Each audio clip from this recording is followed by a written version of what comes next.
दो माता ऐसी है, दो जगत जननी ऐसी है कि दुनिया का कोई भी व्यक्ति कितना भी टोना कर दे, चाहे दुनिया का कोई भी व्यक्ति कितनी भी विद्या कर दे, चाहे दुनिया का कोई भी तांत्रिक कोई विद्या करने वाला तुम्हारे ऊपर कितनी भी विद्या कर दे, दो देवी ऐसी है जो उस टोना को, उस विद्या को पलट देती है। और यह हम नहीं कह रहे हैं, देवी भागवत कह रही है। देवी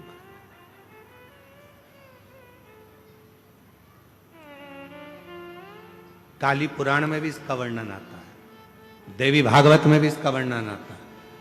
दो देवी ऐसी हैं जो कोई अपने ऊपर अगर विद्या कर रहा है और वो दो देवी का स्मरण कर लिया जाए, उन दो देवी का नाम लेकर मात्र शंकर के शिवलिंग के सामने जो अशोक सुंदरी वाली जगह होती है, वहां पर अगर इन दो देवियों का नाम लेकर अगर जल चढ़ा दिया जाए तो किसी ने अगर विद्या करी भी होती है तो पलट जाती है। कोई कितना भी बड़ा तुम्हारे लिए तंत्र मंत्र कर रहा हो, वो तुरंत पलट जाता है, एक क्षण नहीं लगता और उनका नाम लेने से ही पलट जाता है। दो देवी,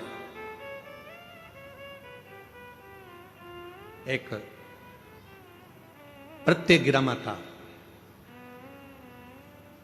एक है प्रत्यगिरी माता और दूसरी है दंतेश्वरी माता, जिसका काली पुराण में विशेष वर्णन लिखा।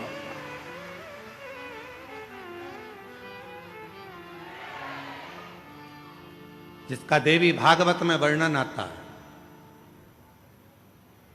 और महाराज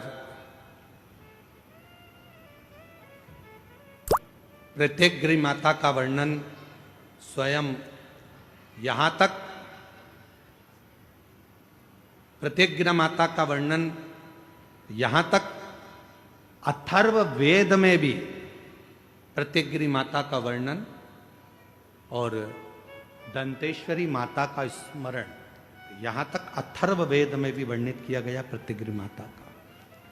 काली पुराण में तो है, देवी भागवत में भी है, भागवत में भी है। ये जो दो देवियां हैं, एक प्रत्यगिरी माता और दूसरी, जम के बोलो, दंतेश्वरी माता। ये दो माता ऐसी हैं, अगर भगवान शंकर का ये शिवलिंग है, ये जलाधारी है, माता पार्वती जी का हस्त कमल, और यहां सामने एक मोटी सी लाइन होती है अशोक सुंदरी का स्थान, इधर गणेश जी, इधर कार्तिकेय जी।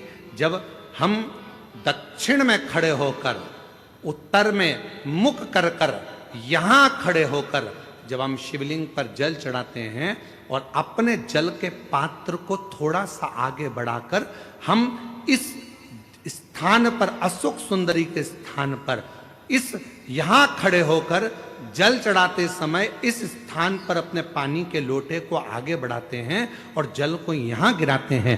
प्रत्यगिरी माता का नाम लेकर या मां दंतेश्वरी का नाम लेकर जब हम चढ़ाते हैं, आज दिन भर में अगर कोई ने भी हमारे ऊपर विद्या करी होती है, वो 2 मिनट के अंदर वो कटकर गिर जाती है और कोई असर नहीं पाता। दो मां, एक मां दंतेश्वरी, एक प्रत्यगिरी। आज संपूर्ण जगत जाने ना जाने पर काली पुराण वर्णन करती है, देवी भागवत वर्णन करती है, अथर्व वेद वर्णन करता है कि एक प्रत्यंगिरा माता और एक मां दंतेश्वरी, ये दो देवियां ऐसी हैं, अगर कोई कितनी भी काली विद्या कर दे, कोई कहीं की भी विद्या कर दे, इन देवी का नाम लेकर केवल दक्षिण में खड़े हो और शिवलिंग पर जल चढ़ाते समय उत्तर की ओर मुख कर कर, जहां अशोक सुंदरी का स्थान होता है, यहां से जल चढ़ाते चढ़ाते धार को जो पानी की आगे ले जाता है, प्रत्यंगिरा माता या दंतेश्वरी माता का स्मरण कर कर फिर जल शिव पर चढ़ाता है, फिर प्रत्यंगिरी का नाम लेकर, दंतेश्वरी का नाम लेकर फिर जल चढ़ाता है। उसकी जिंदगी में अगर कोई कितनी भी तंत्र मंत्र विद्या कर दे, उसके ऊपर असर हो ही नहीं पाता, उसी समय पर कट जाता है। ये वो प्रत्यंगिरी, यहां तक वर्णन आता है महाराज, जिस नारी के, जिस स्त्री के रजो धर्म में, रजो धर्म के समय पर कोई नारी कहती है पेट दर्द होता है, कोई कहती है रजो धर्म नहीं आता, कोई कहती है रजो धर्म रुक जाता, वो नारियां जो बहुत उदर से जुड़ी हुई कहीं ना कहीं तकलीफों में होती हैं, अगर मां प्रतिंगिरा का स्मरण कर कर एक चावल का दाना, भगवान देव अधिदेव महादेव जिस जलाधारी पर, वो जो गोल जलाधारी है, जिस जलाधारी पर शंकर का शिवलिंग रखा हुआ है, उस जलाधारी पर कहीं पर भी एक चावल का दाना या तो मां दंतेश्वरी का नाम लेकर या प्रतिंगिरा माता का नाम लेकर अगर चढ़ा देती है, तो उस नारी के रजो धर्म से जुड़ी जितनी प्रॉब्लम है वो सब समाप्त हो जाती है। यहां तक प्रतिंगिरा माता का वर्णन।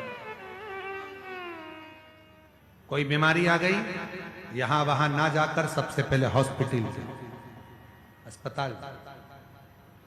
क्यों? शिव पुराण कहती है कि हॉस्पिटल में जो डॉक्टर का एक रूप होता है, वो शंकर का एक स्वरूप होता। आप उसको शिव मानकर जब कहोगे कि इसको रोग आ गया, बीमारी आ गई, इलाज करिए। जांच का बोले जांच करिए, दवाई का बोले दवाई का, पर साथ में भगवान शंकर के ऊपर एक लोटा जल चढ़ाकर वो जल का भी आचमन कराते रहो। जब दवा और दुआ दोनों साथ चलती है तो व्यक्ति जल्दी ठीक हो जाता है और स्वस्थ। दवा हो दुआ हो दोनों साथ चलना चाहिए तो व्यक्ति ठीक होता है। महाराज मान लो कोई एकदम एक्सीडेंट हो गया, डॉक्टर ने जवाब दे दिया कि अब तो मुश्किल है, बहुत मुश्किल, बहुत मुश्किल। तब प्रयास करो, बन सके रात्रि के समय हो चाहे दिन का समय हो, कभी भी शिव जी के मंदिर में जाकर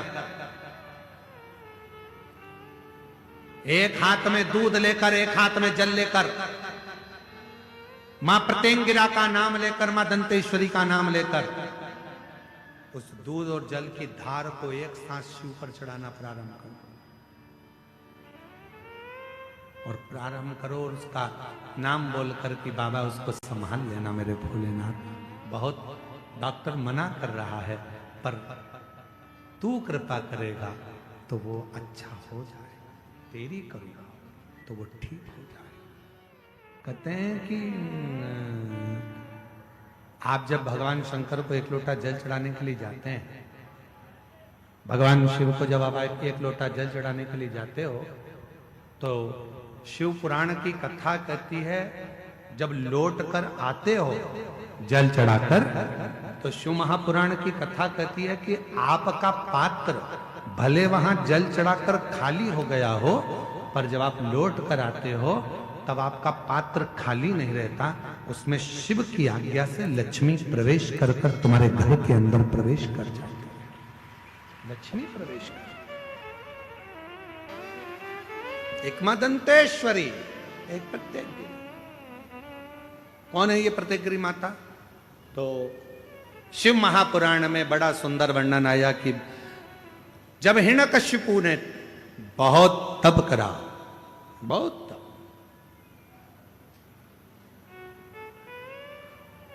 बहुत,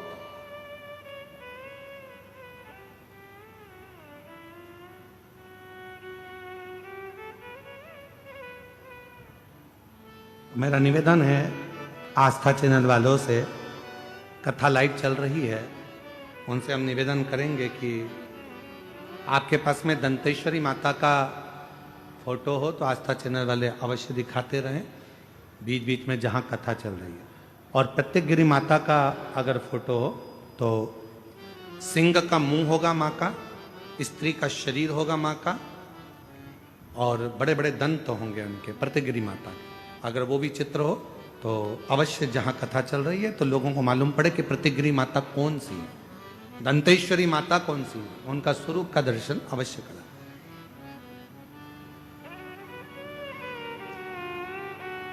और प्रत्येकगिरी माता का अगर फोटो का आप लोगों को समझ में ना आए तो एक बार हमको व्यासपीठ पर लाकर उस मोबाइल में दर्शन कराएं तो हम भी बता देंगे। प्रत्येकगिरी माता, दो माता ऐसी है। काली पुराण के अंतर्गत देवी भागवत के अंतर्गत, हमारे वेदों के अंतर्गत दो माताओं का क्रम बड़ा विचित्र। तो हम अभी जो कथा को प्रारंभ कर रहे हैं तो प्रत्येक गिरि से प्रारंभ कर रहे हैं और इसको लेकर जाएंगे दंतेश्वरी माता तक। मां दंतेश्वरी महाराज,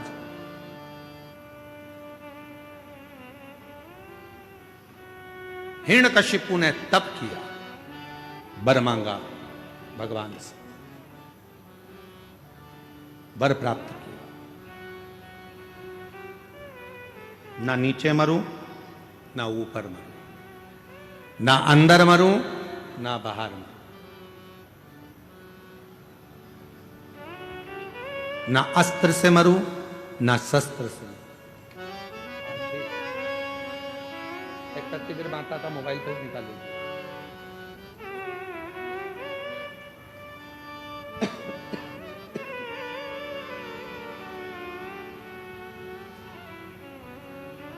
ना अस्त्र से मरूं, ना शस्त्र से मरूं, ना दिन में मरूं, ना रात में मरूं, ना नर से मरूं, ना पशु से मरूं,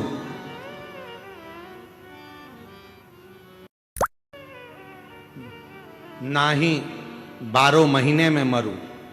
ये हिरण्यकशिपु ने वर मांगा,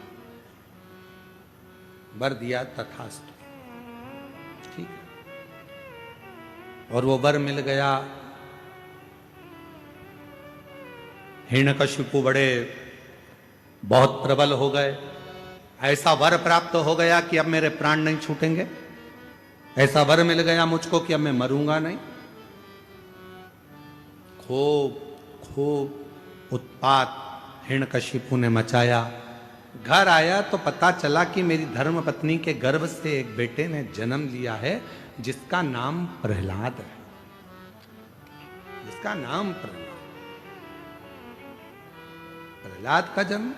हाँ, और वो भी देवऋषि नारद के घर में कुटिया में हुआ है प्रहलाद।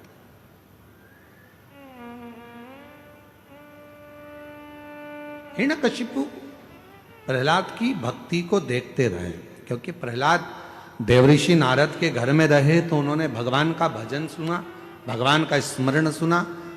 और हिरण्यकशिपु की धर्मपत्नी गर्भस्थ थी, जिसको मारने के लिए स्वयं इंद्र लेकर जा रहे थे कि गर्भ में जो बच्चा होगा वो मारना जरूरी है, नहीं तो हिरण्यकशिपु जैसा क्रोधी होगा, वह भी विवाद करने वाला होगा, असुर होगा।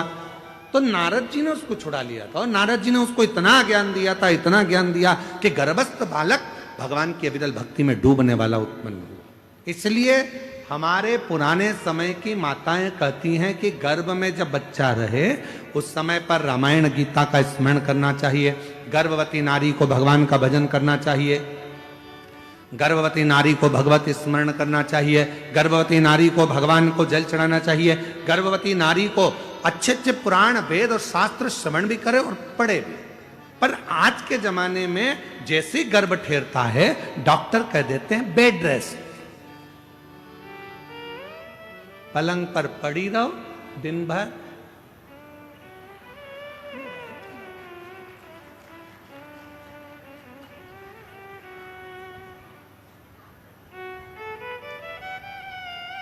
कितनी गर्भवती माताएं हैं? ईमानदारी से बोलना, तुम्हारे मोहल्ले में भी कई गर्भवती माताएं होंगी। कितनी हैं जो रामायण पढ़ती हैं, कितनी हैं जो गीता पढ़ती हैं, कितनी हैं जो शिव पुराण पढ़ती हैं, कितनी हैं जो भागवत पढ़ती हैं? बहुत ना के बराबर कोई माताएं होंगी जो गर्भ अवस्था में भगवान का भजन करती होंगी, गीता रामायण पढ़ती होंगी। बेड रेस्ट का बोल दिया जाए तो माताएं अपना मोबाइल लेकर दिन भर, मम्मी उठ नहीं सकती क्योंकि डॉक्टर ने बेड रेस्ट बोला है, तो मम्मी भी बेचारी क्या बोले, सास तो हमेशा बुरी होती है बेचारी, बोल के भी बुरी होना।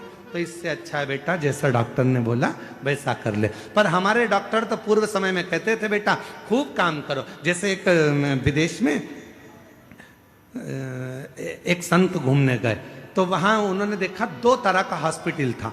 इधर लिखा था कि ऑपरेशन से बच्चे होते हैं और इधर लिखा था नॉर्मल डिलीवरी होती है।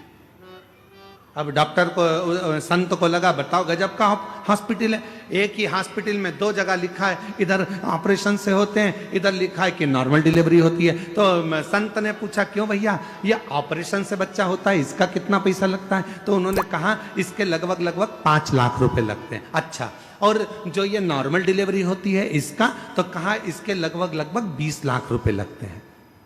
नॉर्मल डिलीवरी के 20, ऑपरेशन से 5, ऐसा क्या है? तो कहे चलो अंदर चलकर दिखाते हैं। तो ऑपरेशन वाले का उन्होंने थिएटर दिखाया, जो भी ऑपरेशन रूम था, इसमें बच्चे को माता के ऑपरेशन कर देते हैं और बच्चे को बाहर निकाल देते हैं। और इसमें एक छोटा सा खेत जमीन दी है, अपनी सब्जी बनाओ, अपनी सब्जी बो, गेहूं है, खूब चक्की चलाओ और चक्की चलाकर बढ़िया आटा बनाओ, अपनी रोटी खुद बनाओ, अच्छे से झाड़ू लगाओ, पोछा लगाओ, अपने घर को साफ रखो और अपने आप तुम्हारा बच्चा हो जाएगा। हमको 20 लाख रुपए दो और अपने घर